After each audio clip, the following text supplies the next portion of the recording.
Former McDonald's All-American and consensus five-star recruit Jalil Bethea is entering the transfer portal after one season at Miami. The 6'5" guard didn't have the season many expected him to have at Miami. He averaged only 7.1 points a game with 2 rebounds and about an assist.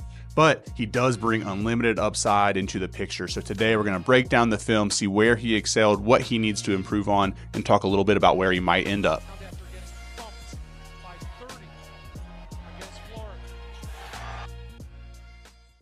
Let's kick this off by talking about his biggest strength he put on film last year, and that's his ability to knock down, catch, and shoot jump shots.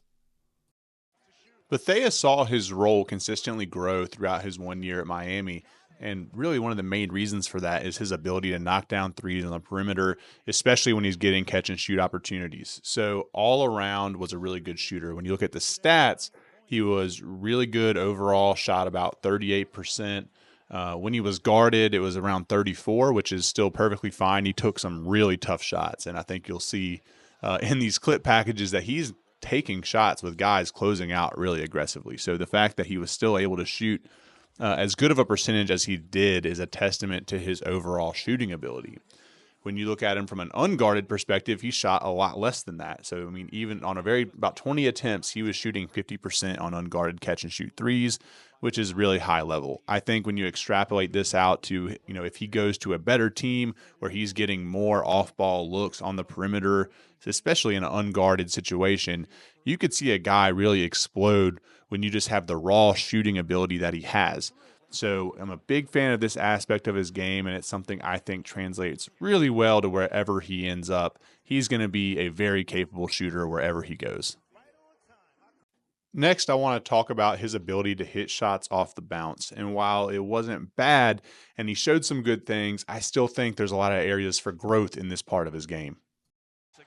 Now, I'm going to preface everything I'm about to say and start off with saying that he shoots a lot of really difficult shots. So you'll see in all of these clips, like he is really pulling up aggressively and he's getting a really hard closeout. And I don't know that they're shots you love him taking. I'll also say that he knocks down some of these shots, and he has an ability to knock these down. And if you look at some of his high school film, which we'll do later, he's done it in the past. I just think there's a little bit of decision-making that goes into this.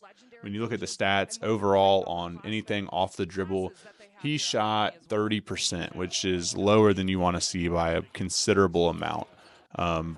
I think what you do like to see, though, is a guy that has confidence in his shot and can knock it down and can be efficient potentially in the future. So I think the raw talent and skill is evident based off the film that you see. He's just got to find a way to refine it a little bit and become a more useful player on a high caliber, NCAA tournament type team. And I think he's going to find that at his next stop. Next, I want to talk about a weakness in his game, and that's his ability to finish at the rim.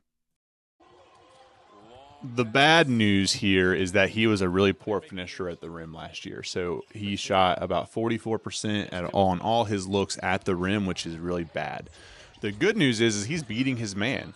Off the dribble, he's getting to the rim, and he's just making poor decisions around the rim. And if you look at the clips, what you're going to see the most, and my biggest takeaway from this, is he's bringing the ball so far away from his body, doing everything he can to avoid contact, when really he just needs to be a little bit stronger, go through help defenders, and try to finish at the rim a little more aggressively. I think if he does that, he's going to see more foul calls for him. He's going to shoot more free throws and become a wildly more efficient player.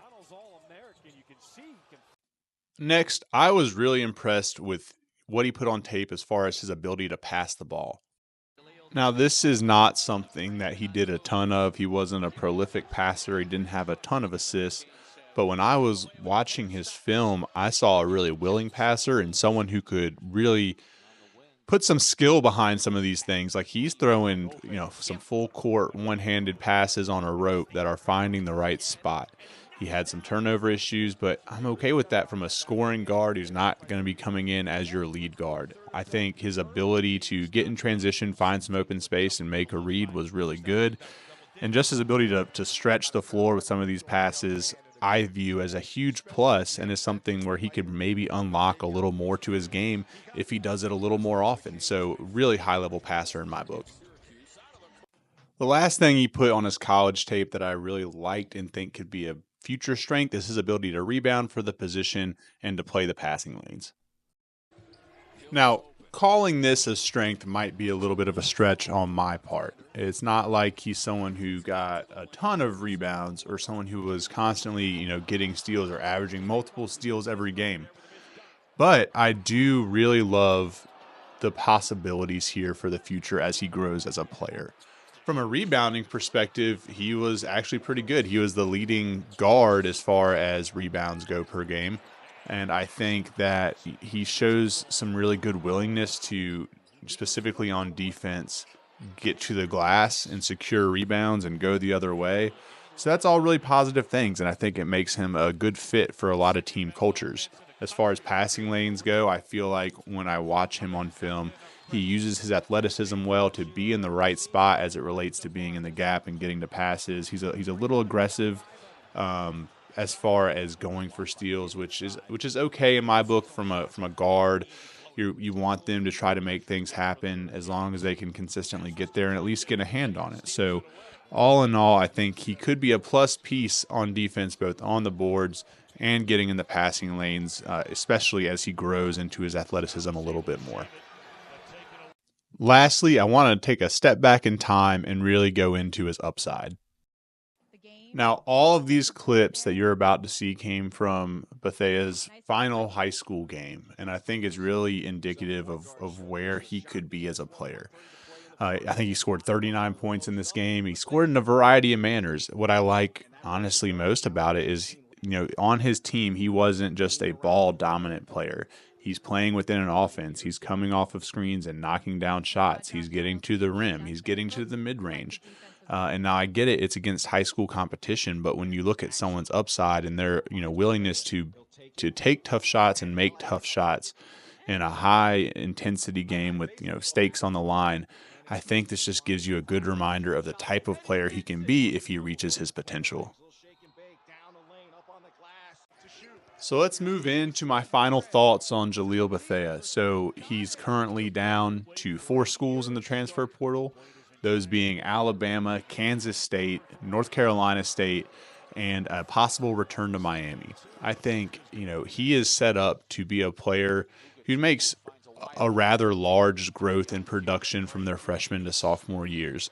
He got an expanded role as the season went along, and he just brings so much to the table and oozes potential. I think from a shot making standpoint, like he is ready to step into a role where he's going to be relied on to be one of, if not the leading scorers for a new program, a potential NCAA tournament team. I could see him being highly successful if he ends up at any of these 4 schools, but I think NC State makes a lot of sense with how Will Wade's going to run his offense. Alabama under Nate Oates, also is a pretty appealing option. They get consistently good high-level guard play, and it's somewhere he could probably step in and make some immediate contributions.